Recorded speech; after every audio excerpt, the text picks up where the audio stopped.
Welcome back to the channel. My name is Thomas Fletcher and I'm the host of the Military Social Work Network. If you're new to the channel, please do me a favor by smashing that like button, by subscribing to the channel, and by sharing this video with your social work colleagues and friends. The purpose of this channel is to create a community of hope and support where military and aspiring military social workers can come for relevant news, information, and inspiration.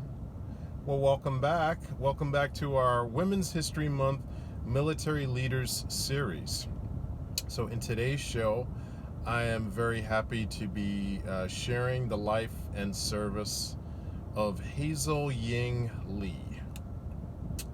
Hazel Ying Lee was a Chinese-American pilot who flew for the Women Air Force Service pilots during World War II. So let's look at her early life. Lee was born in Portland, Oregon. Her parents, Yu Et Lee and Su Lan Wang, first-generation Chinese Americans who had immigrated to Portland from Taishan, Guangdong. The family owned the Chinese restaurant in Old Town Chinatown. Lee's mother devoted her energy to raising 8 children and helping with the family business. Despite the widespread anti-Chinese bias of her time, Lee had a full and active life. She was involved in athletics such as swimming and handball, loved to play cards, and in her teenage years learned how to drive. Following graduation from Commerce High School in 1929, Lee found a job as an elevator operator at Lieb's department store in downtown Portland. It was one of the few jobs that a Chinese American woman could hold during this time. In 1932, Lee took her first airplane ride with a friend at an air show and was determined to learn to fly. She joined the Chinese Flying Club of Portland and took flying lessons with famed aviator Al Greenwood. Despite opposition from her mother, who saw no opportunity in the endeavor, Lee knew she had to fly. In discussing Hazel's love of flying, her sister Frances recalled, "It was the thought of doing something she loved.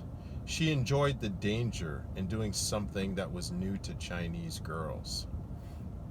In October 1932, Lee became one of the first Chinese American women to earn a pilot's license.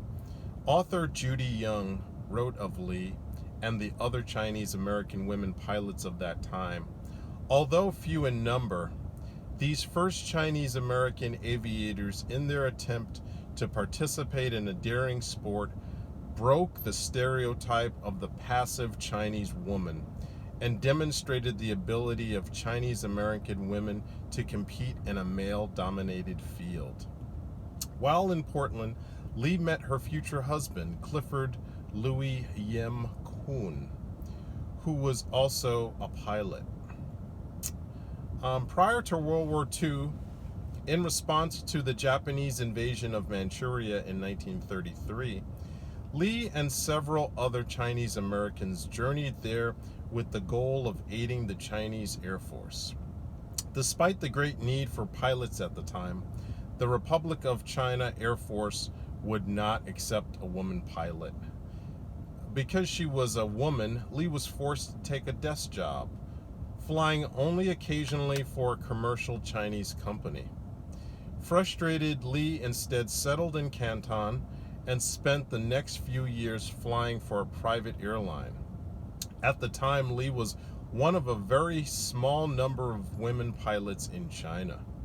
In 1937, the Japanese forces invaded China.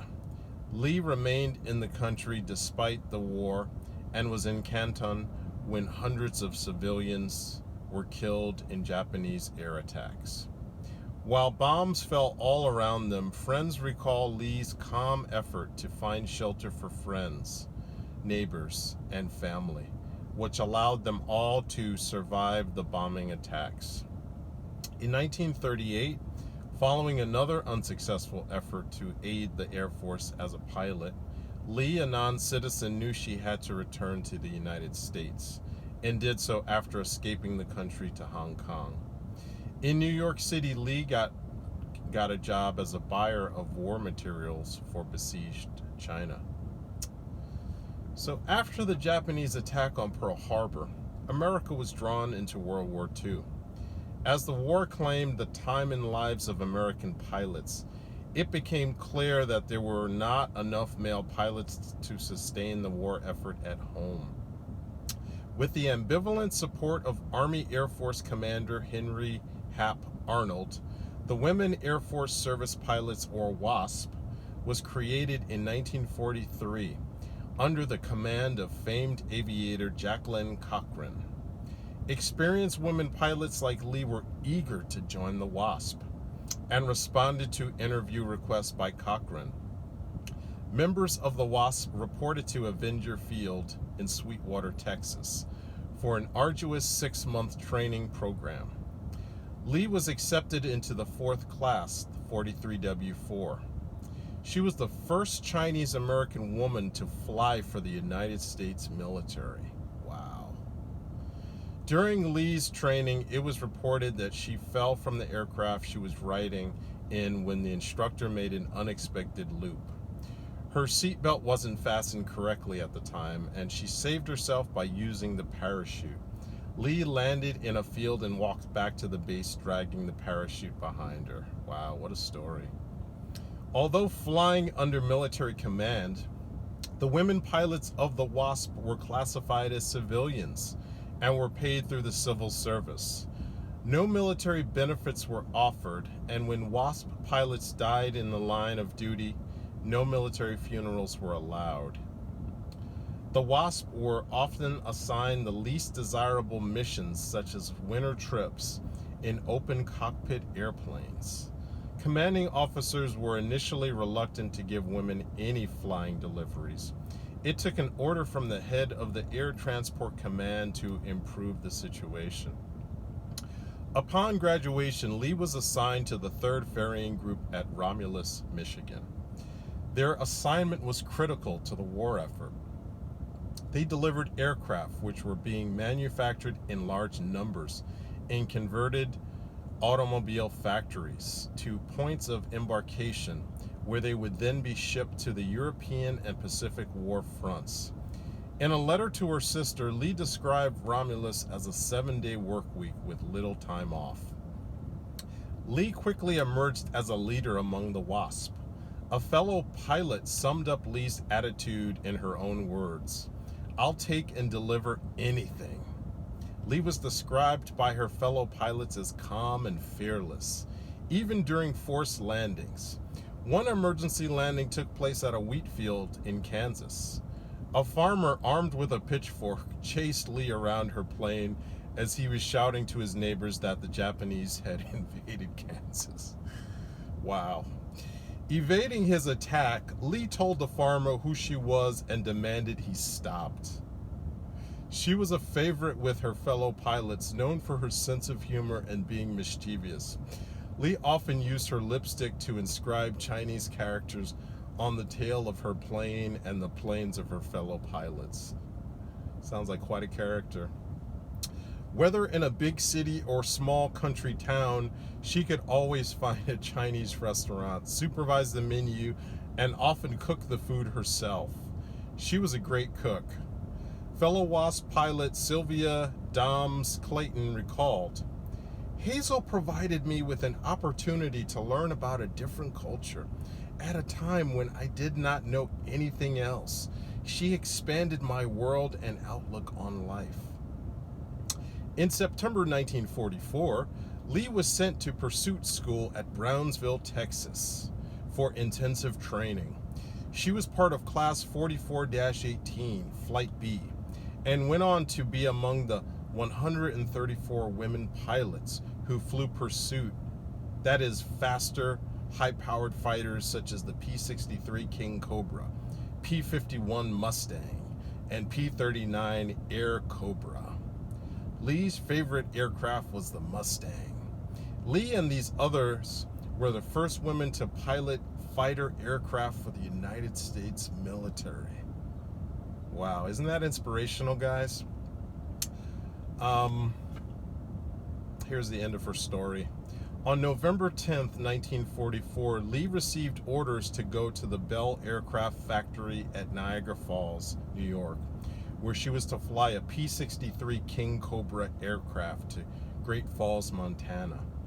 During the war, Lee and other pursuit pilots delivered over 5,000 fighters to Great Falls, which was a link in supplying Soviet allies fighting the Nazi forces with planes under the Lend-Lease program.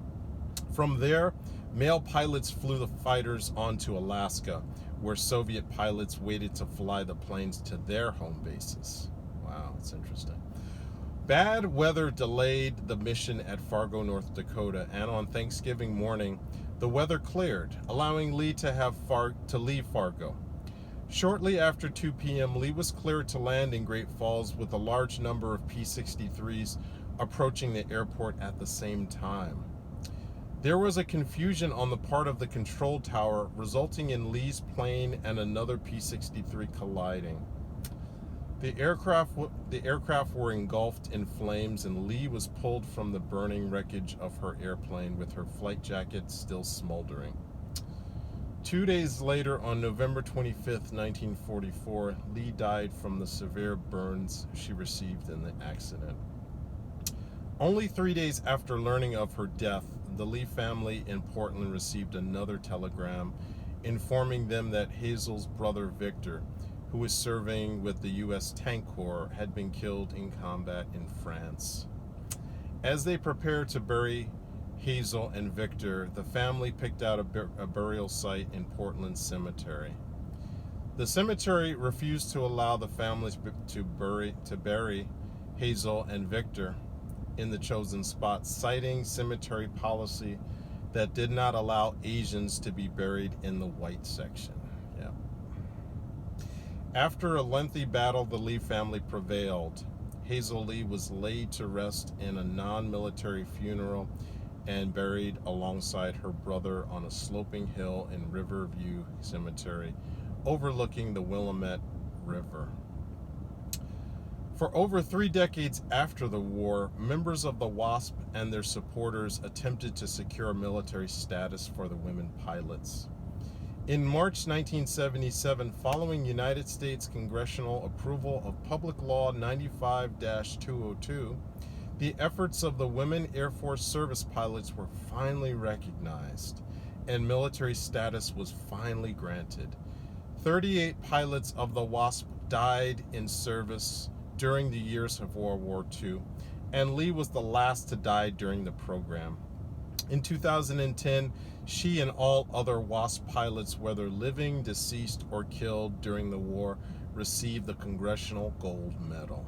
Good for them. In 2004, Hazel Ying Lee was inducted into Oregon's Aviation Hall of Honor, a fraternity of Native Oregonians who made historic contributions to aviation. Lee has since been remembered for her legacy of fighting toward equality and inclusion, her bravery and record of service. In 2010, PBS aired a documentary about Lee entitled A Brief Flight, Hazel Ying Lee and the Women Who Flew Pursuit. Wow, isn't her life really inspirational? She went through a lot, and unfortunately her life was cut short by the ineptitude of the people working in the control tower. But again, this is another woman who broke many glass ceilings to, and her attitude was so great. She said she would fly anything, anywhere. And for the few years that she was able to fly for the WASP, she did that. She flew these fighter pilot planes to the West Coast so that the male pilots could fly them to Alaska and then transfer them to the Soviet allies.